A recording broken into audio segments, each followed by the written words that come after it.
When did you first get struck with it? Let me think. My feet started to get tingly in rehearsals. It was production, so it was like summer, like August '05, and then the paralysis episode wasn't until January of '06, that following winter. But it was that summer we were in rehearsals, and I started to have really bad problems with fatigue and like tingling in my feet. You know, like when your feet fall asleep, it feels like pins and needles. Yeah. And it started out like in just like the middle toes of one foot, and I thought it was the pinched nerve from a back injury I'd had from a car accident acting up. Just 'cause we were doing like 16-hour days and lots of time on our feet, and you know how in arenas it's all concrete floors and stuff like that. And so I went to see my chiropractor, and he was working on me and stuff. And then we got to Colorado to open the show, like 4 weeks later in September.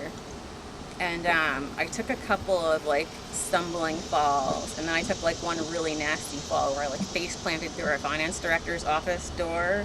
Like literally had my arms full of binders and just kind of was walking through the door, and 1 minute my foot was there and the next minute I was just down, just out. Yeah, my feet just weren't there. Wow. And I made this spectacular entrance, and everybody was like, "Oh my God!" And I was like, "I'm good. Again. I'm fine. No problem." And of course my hands were full, so I couldn't even catch myself. And at that point I was like, yeah, this is a problem. Yeah. And when I went to see my chiropractor that day, he was like, your reflex response isn't right.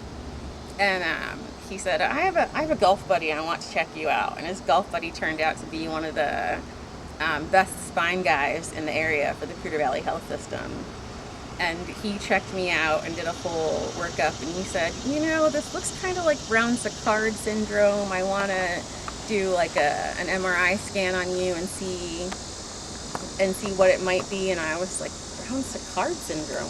What's that? And basically it's a lack of sensation on one side and a lack of strength on the other.